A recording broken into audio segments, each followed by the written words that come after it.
Bismillahirrahmanirrahim. Assalamualaikum warahmatullahi wabarakatuh. Alhamdulillah alladzi bi ni'matihi tatimmus shalihat. Wassalatu wassalam ala Rasulillah wa ala alihi wa sahbihi wa walah. Asyhadu an la ilaha illallah wahdahu la syarika lah wa asyhadu anna Muhammadan abduhu wa rasuluh. Amma ba'd, jamaah musalla Ar-Raudhah dan Pasar Bali yang dimuliakan oleh Allah. Alhamdulillah, petang hari ini kita masih diberi kesehatan dan kesempatan oleh Allah untuk sama-sama memasuki bulan Sya'ban ya. Sekarang sudah tanggal 4 Sya'ban ya, 1442 Hijriah atau bertepatan tanggal 16 Maret 2021. Rasulullah SAW mempunyai kebiasaan memperbanyak ibadah-ibadah puasa terutama di bulan Sya'ban. Rasulullah SAW lakukan yaitu karena bagi Rasulullah SAW sunnah-sunnah pun menjadi wajib. Ya. Seperti sholat lail misalnya bagi Rasulullah SAW jadi wajib. Begitu juga puasa-puasa sunnah yang Rasulullah SAW tinggalkan ya, di bulan-bulan sebelumnya, ya, Rasulullah SAW menggantikannya. Sebagian ulama mengatakan menggantikannya di bulan Sya'ban. Ya. Makanya kenapa kata Aisyah radhiyallahu anha, beliau mengatakan tidak pernah kulihat Rasulullah SAW puasa sebulan penuh kecuali Ramadan, dan yang hampir penuh ya seluruhnya yaitu kecuali bulan Sya'ban. Bulan Sya'ban ini sebagai persiapan untuk memasuki bulan Ramadan. Jadi kita pun dianjurkan untuk ya persiapan menyambut Ramadan dengan latihan puasa ya di bulan Sya'ban ini, yaitu memperbanyak ya, ibadah puasa di bulan Sya'ban ini. Kemudian ibu sekalian rahimani rahimakumullah, kita akan melanjutkan ya kajian kita pada kitab Syarah Hisnul Muslim ya, yang mana kita baru muqaddimah, dan sekarang insyaallah kita akan ya masuk pada pembahasan berikutnya. Salawat salam ya, kita limpahkan pada junjungan Nabi kita Nabi Muhammad SAW beserta keluarga beliau, kaum kerabatnya serta sahabat-sahabatnya. Ibu sekalian, ya, Syekh Majdi bin Abdul Wahab Ahmad ya, hafizallahu taala, itu meringkas dari kitabnya Ibnul Qayyim Al-Jauziyah rahimahullah dalam Al-Wabilus Sayyib ya. Di situ disebutkan ada kurang lebih 60 ya faidah ya, zikir atau fawaid zikir ya, faidah-faidah zikir ini. Dan inilah yang sebenarnya perintah dari Allah Subhanahu wa taala dalam firman-Nya, fadhkuruni adzkurukum washkuruli wala takfurun. Ya. Yaitu hendaknya kalian ya mengingat aku, maka kata Allah Subhanahu wa taala, aku akan mengingat kalian. Ya, fadhkuruni adzkurukum washkuruli wala takfurun, dan bersyukurlah kalian kepadaku, jangan kufur. Ya, di surah Al-Hasr tadi, di surah Al-Baqarah, di surah Al-Hasr Allah mengatakan wala takunu kalladzina nasullaha fa ansahum anfusahum ulaika humul fasiqun. Ya, jangan kalian ya menjadi orang yang lupa kepada Allah Subhanahu wa taala. Karena Allah Subhanahu wa taala akan membuat kalian lupa terhadap diri-diri kalian. Ya. Kemudian Allah katakan mereka lah orang-orang fasik. Ya. Orang kalau sudah lupa kepada Allah, dia akan lupa kepada dirinya sendiri.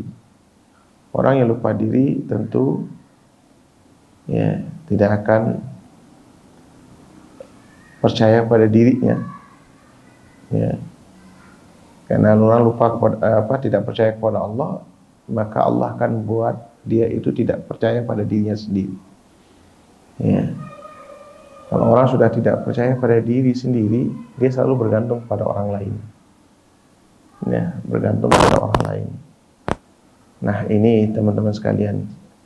Ya, jadi ya, perintah Allah Subhanahu wa taala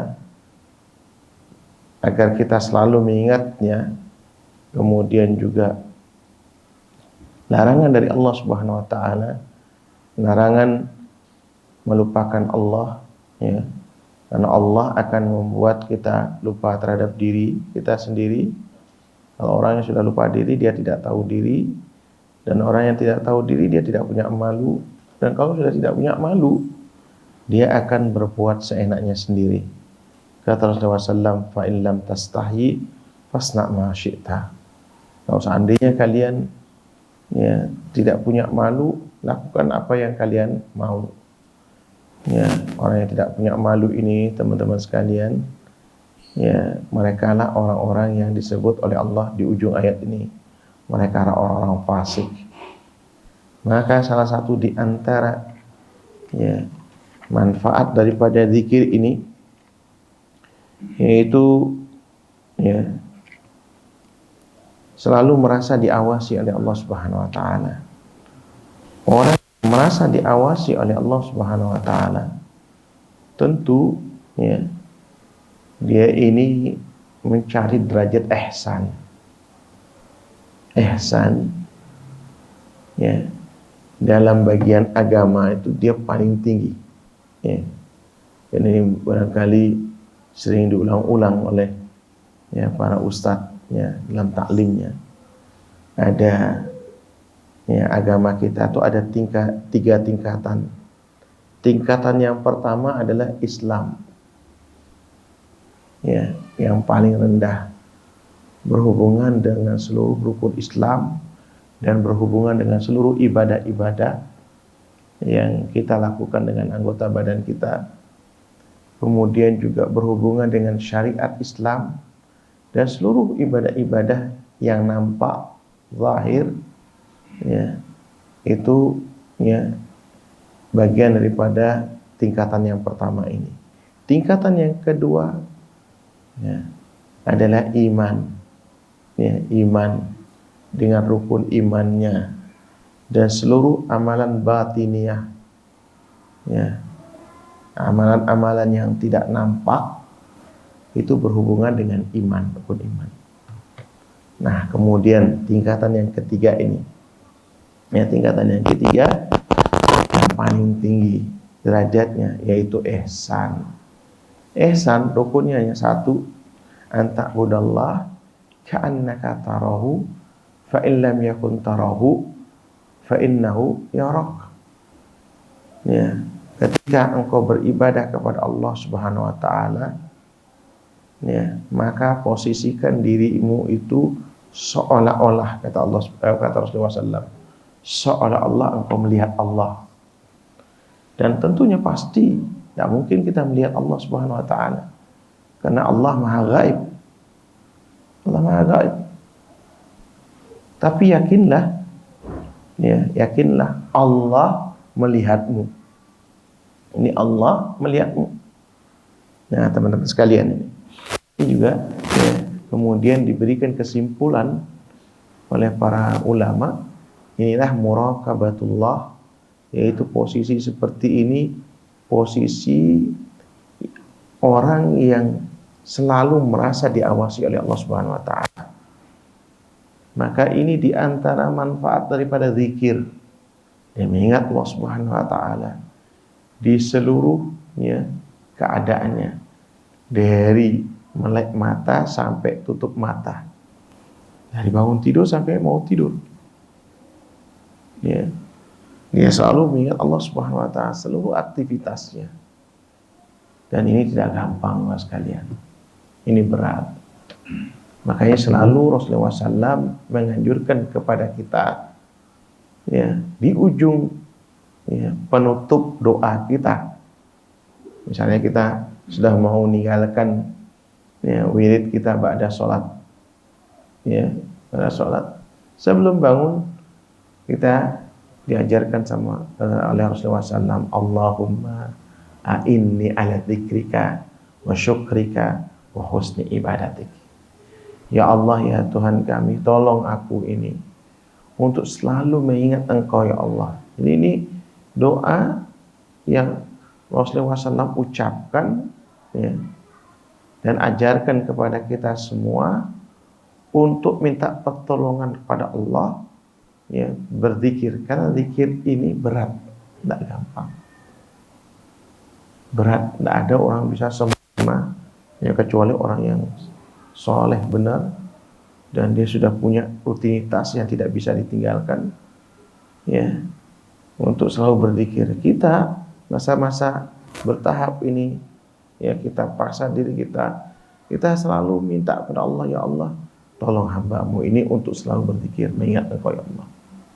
Kemudian mensyukuri apa yang Allah karuniakan kepada kita. Allahumma a'inni ala dzikrika wa syukrika, syukuri apa yang Allah berikan kepada kita sekarang ini. Ya, alhamdulillah kita masih diberikan keamanan, ya. Di keamanan walaupun kita sekarang dalam keadaan pandemi, mungkin di sebagian tempat terjadi bencana, tapi alhamdulillah kita tidak sampai terjadi konflik, yang naudzubillah min dzalik, ya. Ini kita minta, ya, kesyukuran ini terus, ya, dijaga oleh Allah Subhanahu wa taala. Ya, nah ini ala dzikrika wa syukri wa husni ibadatik. Dan kita juga minta kepada Allah Subhanahu wa taala agar kita selalu, ya, bisa memperbaiki ibadah-ibadah kita. Nah, ibadah-ibadah kita ini, teman-teman sekalian, bagaimana kita memperbaiki ibadah-ibadah kita ini? Tentu dengan duduk di majelis taklim, belajar, kemudian, ya, lalu bagaimana kita istiqomah untuk bertahan, ya, karena memang, ya, syaitan itu selalu, ya, berada di mana-mana. Ya, kita selalu dilupakan oleh mereka ini, ya, minal jinnati wan nas, syaitan dari kalangan manusia maupun, ya, dari kalangan jin maupun manusia. Jadi kita, ya, minta pertolongan kepada Allah Subhanahu wa taala untuk bisa memperbaiki dan mempertahankan istiqomah. Bagaimana caranya? Ya, kita, ya, berteman dengan orang-orang yang saleh, ya, berteman dengan orang-orang yang membuat kita itu termotivasi untuk, ya, mempertahankan kesalehan, ya, ibadah kita ini. Selalu seperti itu. Kemudian juga teman-teman sekalian, yaitu kita yang sering disebutkan oleh para ulama, tentu ada beberapa zikir yang Rasulullah SAW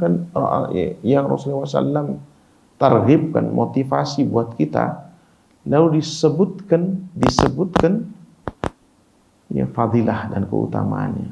Nah, ini insyaallah kita akan baca, ya, beberapa fadilah dan keutamaan yang diringkas oleh, ya, Syekh Majdi ini, ya, dalam syarahnya ini. Di antaranya ialah bahwa zikir itu mengusir syaitan, ya, menghantamnya dengan tidak, ya, dengan telak dan membinasakannya. Ya, kita disuruh baca ayat kursi, kemudian al-muawwidatain, ya, yaitu qul a'udzu birabbil falaq, qul a'udzu birabbin nas, ya, ba'da salat, ya, kemudian ba'da salat semuanya. Kemudian maghrib dengan subuh, ya, al-ikhlas, kemudian al-falaq dengan an-nas 3 kali. Ya. Di antaranya itu. Ya, alhamdulillah kita tidak perlu, mohon maaf ini sebagian orang masih mantra-mantra, ya, naudzubillah min dzalik. Ya, kalau dia ini tidak paham sampai, ya, meninggalnya bahwa itu merupakan kesyirikan, tidak diampuni oleh Allah Subhanahu wa taala, maka dia kekal di neraka, naudzubillah min dzalik. Ya, maka dia harus, ya, buang itu segala bentuk kesyirikan, segala bentuk jimat, mantra, penangkal, penolak bala yang sering digunakan di tubuhnya, entah itu dia berupa cincin, gelang, kalung, sabuk, atau ikat pinggang, banyak sekali. Ana berkesempatan tahun 2015 dengan 14 ustadz waktu itu, kita ada kunjungan ke salah satu muassasah, yaitu yayasan yang berhubungan dengan ruqyah. Insya Allah itu 3 lantai, kita ditunjukkan bagaimana orang-orang awam masyarakat dunia, dari Asia, kemudian dari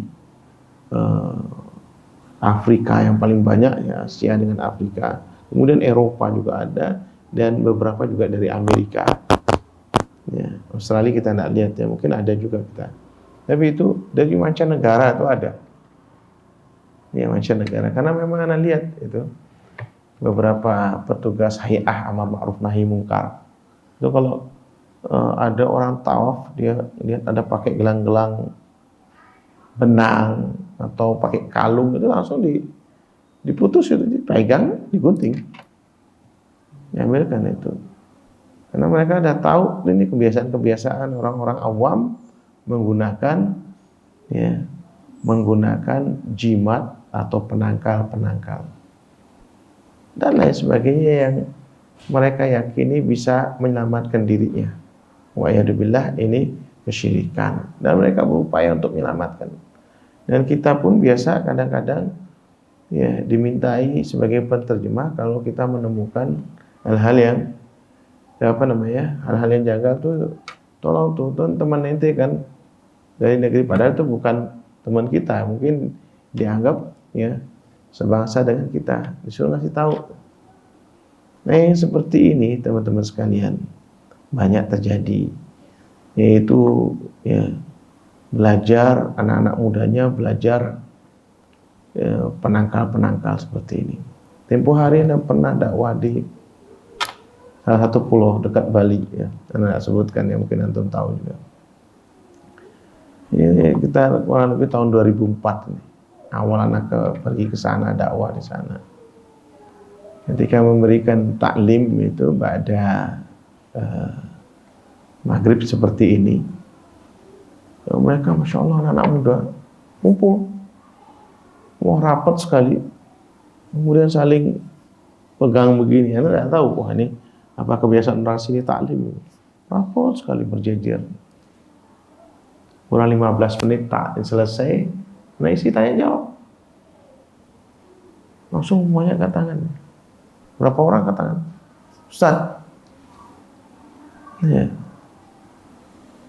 mau tanya Ustaz. Oh silakan. Padahal isi pengajian itu tentang apa? Tentang tauhid. Yaitu tauhid rububiyah, tauhid uluhiyah, tauhid asma wa sifat. Pertanyaan nyapir nih. Antum pakai ilmu apa Ustaz? Ilmu apa maksudnya Anda bilang? Enggak nih, kami ini sudah mengerahkan semuanya. Mengerahkan begitu.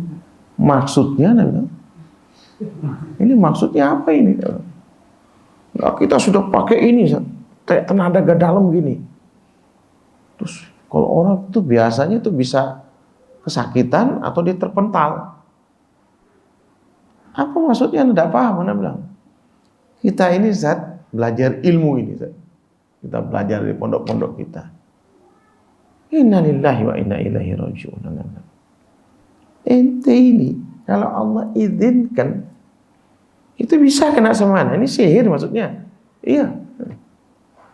Jadi ilmu pakai tenaga luar biasa. Ini kalau Allah izinkan, Anda bisa kena. Dari Allah tidak izinkan. Teman-teman sekalian Anda, ente kalau tidak lepas daripada ya, semua yang dipelajari ini, wallah ente mati hari ini, ente kekal di neraka. Kekal di neraka. Allah ngasih kita itu al-mu'awidatain. Antum semua hafal dari kecil. Antum semua hafal dari kecil. Masya Allah disebutkan oleh Syekh Majdi, dan ini diambil dari Ibnu Qayyim al-Jauziyah ini, rahimahullah, yaitu mengusir setan. Ini antum ya Allah itu. Setan atau jin itu lemah luar biasa. Kalau kita ya selalu tidak lepas dari membaca qul huwallahu, qul a'udzu birabbil falaq, qul a'udzu birabbin nas. Ayat kursi tentang yang pertama, ayat kursi qul huwallahu. Enggak pernah kita lepas pada sholat. Insya Allah, janji Allah akan menjaga kita. Kata Rasulullah SAW, ihfadillah yahfadka. Ya. Jaga Allah Subhanahu wa taala dengan zikir-zikirnya, diajarkan itu keutamaan itu, diantaranya itu Allah akan menjagamu. Allah akan menjagamu. Ini peristiwa yang pertama. Nah, ini karena alami ente, wallah lepas tuh semua. Dan itu ini kalian akan mati dalam keadaan kesulitan kalau sampai kemudian pegang seperti itu. Nah, alhamdulillah ya mas kalian, sampai sekarang kami ya gerantian dakwah ke daerah tersebut. Ya, apakah walaupun ya cukup panjang ya prosesnya, tapi sekarang udah mulai ya beberapa anak pulau tersebut ya sekarang sudah menjadi kader-kader kami, dan banyak yang sudah pulang ke sana. Dan sekarang sudah banyak taklim di sana. Ini teman-teman sekalian, kita harus adakan perubahan-perubahan seperti itu.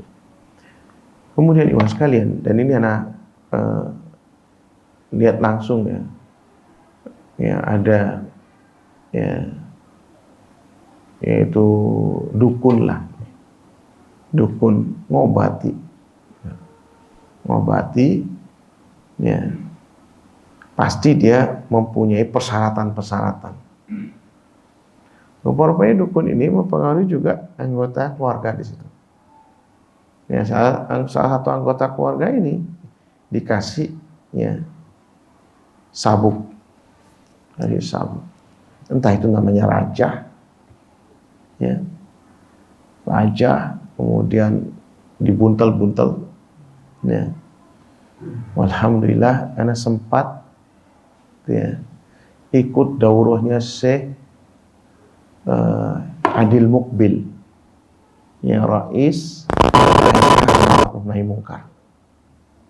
Ya, Syekh Adil Mukbil ini pernah memberikan daurah tahun 2007 di Pondok Albina. Itu beberapa ustaz ngajak untuk ikut di sana, ya, untuk ikut melihat langsung. Dan alhamdulillah masih sampai sekarang ada rekamannya di Albina ya. Ya. Jadi ya, kata beliau buntalan-buntalan itu isinya tuh biasanya, karena beliau berhubungan langsung, dan beliau termasuk yang anak yayasan anak kunjungi itu. Beliau ketuanya di Mekah ya pusatnya, dekat dengan Masjidil Haram. Itu buntalan-buntalan teman-teman sekalian, itu isinya dia Quran itu kadang-kadang masih utuh dibakar, kemudian setelah dibakar lalu yang sisa-sisa bakarannya itu dibuntel, dimasuk. Itu pertama biasanya. Dan na'udzubillah min dzalik, ini ada sebagian Quran dia tunjukkan juga Quran yang memang dimasukkan ke lubang WC. Ke lubang WC, kemudian dikencingi, dibuang hajat di sana tuh. Quran ini dimasukkan ke sana. Dan itu ditunjukkan. Subhanallah, ya. Ada ustadz di sini, masih dia ngajar di sini. Itu ketika anak pulang dari daurah, ada cerita seperti ini. Allah, anak pernah temui di kampung anak seorang kiai seperti ini, Ustaz. Di kampung anak, ya, ada kiai yang perpustakaannya itu ada kamar tersendiri, nggak boleh dibuka, nggak boleh dibuka. Ya. Kemudian qadarullah dia meninggal, lalu penasaran lah, semua murid-muridnya penasaran, dibuka lah, ternyata itu cuma WC yang ditaruh mushaf di dalam WC itu. Dalam WC itu. Kata Syekh Adil Muqbil, ya hafizallah, mungkin beliau masih hidup ya, hafizallah ta'ala. Itu bahkan ada Quran mushaf yang pakai dipolisi dengan haidnya, darah haidnya istrinya atau anaknya, taruh seperti itu. Nah, ini kemudian ada yang dibakar, ada yang dilipat, kemudian dibuntel, dimasukkan ke disabut-sabut itu ini. Apa ininya? Kata Syekh Adil disebutkan. Jadi beberapa yang beliau tangkap dukun-dukun itu, dan di sana kalau bila dukun itu melakukan prakteknya, hukuman yang paling ringan hukuman mati. Jadi beliau sempat tanya itu, tanya kepada mereka itu kenapa ini? Yaitu ini sebagai syarat, ya, bagaimana seorang hamba ini, dukun ini, dia menghamba kepada jin yang dia minta. Jadi jin ini akan memberi kekuatannya, karena itu kekuatan semu bukan yang hakiki, kekuatan semu saja. Kalau dia meninggalkan seluruh apa yang ada dalam agama kita, dan dia menghinakan dirinya di hadapan jin dengan melakukan syarat-syarat tersebut, nah, itu pasti itu. Itu pasti yang seperti itu. Iwas sekalian, anak punya sahib namanya Dr. Ahmad Alim, hafizallahu ta'ala. Dr. Ahmad Alim ini kebetulan satu angkatan sama anak waktu anak kuliah S3. Kami biasa mengisi adik-adik di masjid, di adik-adik kelas kami di S2 di Ibnu Khaldun Bogor. Ini pas beliau taklim isi pembahasan tentang surah Al-Baqarah berkenaan dengan yaitu sihir, itu Harut dan Marut itu. Nah, ketika itu ada pembahasan yang anak sendiri tidak pernah melihat, dia tidak baca tafsir itu. Terus anak lihat dalam perhatikan, ada juga ininya dari Imam Qurtubi atau dari Jalalain, tidak ada itu pembahasannya, tidak ada taklim. Jadi beliau mengatakan hal-hal yang aneh, persyaratan-persyaratan yang aneh, tentang sihir dan ini dengan syarat-syaratnya aneh betul, macam-macam, mirip seperti penjelasan. Sampai kemudian ini naudzubillah min dzalik, makanya kita harus nggak boleh lepas nih, karena ini memang betul disebutkan pertama kali oleh Syekh di sini, yaitu karena memang itu salah satu di antara manfaatnya. Jadi sampai-sampai dia katakan, kalau ada orang tidak senang dipasang paku pasak, sudah itu satu keluarga, di keluarga itu bisa tidak kawin seluruhnya, putus keturunannya. Terus sana bilang sama dia, ba'da taklim, ada dekati, Allah tidak pernah dengar dari apa yang antum jelaskan. Dari mana antum dapat? Ustadz, anak pelakunya. Anak dulu mondok, alhamdulillah Allah berikan hidayah kepada anak. Ada belajar, kesempatan belajar. Nah, itu pondok pesantren yang kayak gini-gini Ustaz, itu aneh-aneh semua persyaratannya. Kayak hati-hati antum masukkan pondok kan. Antum harus bertanya. Kalau sudah ada ilmu-ilmu yang kayak gini, jadi dia itu untuk belajar ini, macam-macam Ustaz. Untuk mendapatkan seperti itu macam-macam persyaratan. Ya aneh-aneh. Allah Nabi aneh betul nanti. Sekali waktu kita undang karena beliau pelaku ya. Walhamdulillah ya. Beliau diberikan hidayah, kemudian tobat ya. Lalu beliau membongkar semua praktek-praktek ya, mohon maaf ini istilahnya itu kiai putih. Ya, atau dukun putih istilahnya. Ya, dukun yang mengaku kiai mengaku kiai. Dan kata Syekh Adil Mukbil waktu itu, ya antum kalau berhadapan dengan dukun hitam gampang, dia udah tahu ini. Yang jadi masalah adalah dukun putih yang mengaku kiai. Sebenarnya isinya adalah perdukunan. Ini perdukunan. Jadi teman-teman sekalian, kembali kepada kitab ini. Kenapa disebutkan oleh Syekh? Pertama kali ya, disebutkan itu supaya kita termotivasi. Apa di antara manfaatnya zikir itu? Itu mengusir syaitan. Ya, itu berzikirlah, insyaallah Allah akan jaga. Kemudian juga mengundang keridhaan Allah Subhanahu wa taala. Ya. Kemudian juga ya, mengusir rasa sedih. Rasa sedih ini kan bisa ya karena diri kita, bisa karena ya orang lain. Ya, minal hammi wal hazani. Ya, itu kan kita dianjurkan setiap pagi berlindung dari 8 hal. Allahumma inni a'udzubika minal hammi wal hazani wa minal azzi wal kasali wa minal jubni wal bukhli wa min ghalabati daini wa qahri rijali. Jadi minal hammi wal hazani itu nanti kita masuk bab di situ. Di antaranya ialah untuk mengusir kesedihan. Kesedihan ini minal hammi bisa dari diri sendiri, penyebabnya bisa disebabkan oleh orang lain, ya, wal hazani. Bisa juga kesedihan yang masa lalu, kemudian bisa juga kesedihan yang akan datang. Ya, minal hammi wal hazani.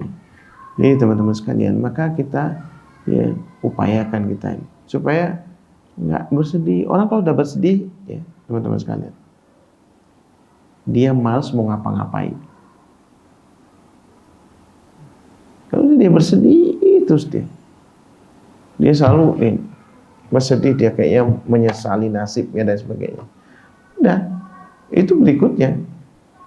Wal ajzi wal kasali, dia pasti lemah. Dia akhirnya malas. Itu rentetannya. Ngapain kita harus terus kita ingat terus ini? Sudah, itu semuanya ya. Kalimatut tarji' inna lillahi wa inna ilaihi raji'un. Itu milik Allah Subhanahu wa taala. Dan semuanya akan kembali kepada Allah Subhanahu wa taala. Enggak usah dipikirkan. Nah, kita harus boleh bersedih tapi tidak boleh berkepanjangan. Nah, itu akan melemahkan. Maka zikir di antaranya adalah ya itu untuk menghilangkan kesedihan, menguatkan hati dan badan, rasa itu, memberikan cahaya kepada ya wajah dan hati, ya, kemudian mengundang rezeki. Zikir juga mengundang rezeki. Antum jangan lupa minta rezeki. Ya. Allahumma inni as'aluka ilman nafi'an wa rizqan thayyiban. Ya, minta rezeki. Kemudian juga zikir itu ya membuat orang itu berwibawa. Karena tidak ada yang ditakut kecuali Allah Subhanahu wa taala. Ya, membuat orang berwibawa. Kemudian tadi sudah merasa diawasi. Ya, kemudian juga ya yaitu membuat selalu dekat kepada Allah Subhanahu wa taala. Yang membuat dekat kepada Allah Subhanahu wa taala. Lalu juga ya ini ada yang penjelasan yang sangat ya panjang dijelaskan ini. Ya, bahwa zikir itu memberikan kebersihan hati. Ya, kebersihan hati. Kayak seperti besi. Kayak benda-benda yang berkarat tuh. Nah, kemudian ya maka ya itu bisa ya dibersihkan pelan-pelan, dikikis dia, entah itu dengan amplas, dengan apa, atau digerenda sampai dia bersih. Maka hati kita ini mirip seperti itu. Ya, mirip seperti itu. Hati kita ini kalau seandainya kemudian masuk dengan pikiran-pikiran kotor, ya, Victor ini ya, masuk kita semua. Gara-gara bacaan-bacaan kita yang kita terima dari WA, ya, dari Facebook, dari medsos yang lainnya, sehingga kemudian terus ini kotor. Tidak pernah kita ini muncul kemudian iri, dengki, ya. Lalu ya, persaingan yang tidak sehat. Naudzubillah min dzalik. Ini kotor hati kita ini. Maka berupayalah kita bermunajat kepada Allah Subhanahu wa taala, ya, meminta kepadanya untuk minta dihilangkan penyakit-penyakit seperti ini. Ini tentunya dengan cara ya mengingat Allah Subhanahu wa taala. Karena kalau kita biarkan hati ini menjadi keras, ya, hati ini menjadi keras, kemudian gampang rusaknya, gampang pecahnya. Ya, naudzubillah min dzalik, ya. Kalau seandainya seperti itu ini ya kejadian. Kemudian teman-teman sekalian juga, ya, dengan zikir ini, ya, kita itu menyibukkan diri kita hanya kepada Allah Subhanahu wa taala. Sehingga kita melupakan omongan-omongan yang tidak manfaat. Ghibah misalnya. Ya, isu-isu murahan misalnya. Ada saja dikomentari.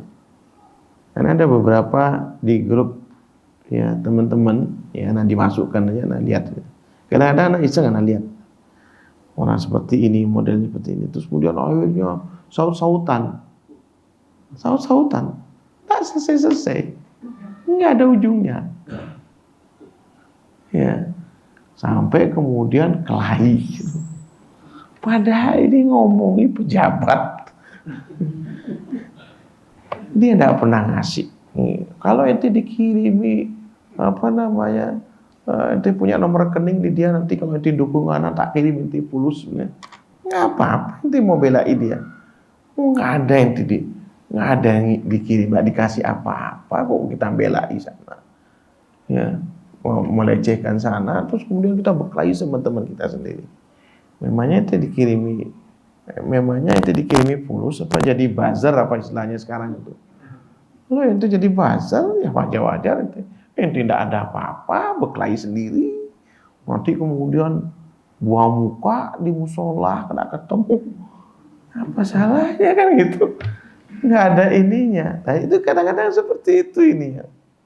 Ya Allah, nah ini yang kadang-kadang ustadznya kelahi nih. Ustadznya ribut, mungkin berdebat ustadznya. Muridnya jamaah juga kelahi juga. Ini kan aneh namanya. Ini teman-teman sekalian. Jadi jangan sampai kemudian kita disibukkan dengan ini.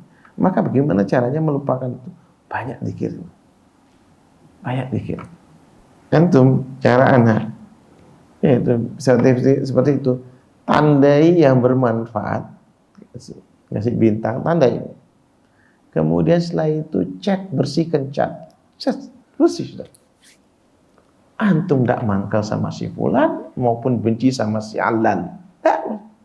Nggak ada urusan. Kita berbaik semua pada orang. Berbaik semua pada orang. Tapi kalau antum layani satu semua dan itu biasa. Mungkin antum sudah lebih dari 10 grup misalnya. Baca sini gua. Ya. Nah akhirnya apa? Terpenuhi semua gini. Akhirnya sibuk sama itu. Maka teman-teman sekalian kalau bisa memang harus diatur waktunya. Ya, diatur waktunya. Ya, kapan kita mau buka chatting? Kalau anak sih kebiasaannya kalau sudah ya habis taklim mau tidur sebentar lagi baru anak lihat. Udah ada. Kadang-kadang bersihkan chat selesai. Bersihkan chat semuanya. Ya. Insya Allah ya nggak kuper-kuper amat sih. Waktu dibilang kurang pergaulan lah gitu. Aduh itu jahanam semuanya itu. Teman-teman sekalian. Makanya kadang-kadang orang nggak paham mana mau ribut ini. Ngapain? Kita sekarang ini udah kehabisan waktu. Hah? Hah? Cepat sekali ini. Betul ini, sudah betul jam ini. Subhanallah. 2 menit lagi.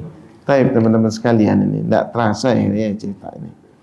Jadi inilah nanti insya Allah kita lanjutkan. Ini baru 60 tadi, baru 24 kita baca nih. Ya. Jadi mudah-mudahan ya ada manfaatnya. Kurang lebihnya minta maaf. Subhanakallahumma wa bihamdika asyhadu an la ilaha illa anta astaghfiruka wa atubu ilaik. Assalamualaikum warahmatullahi wabarakatuh.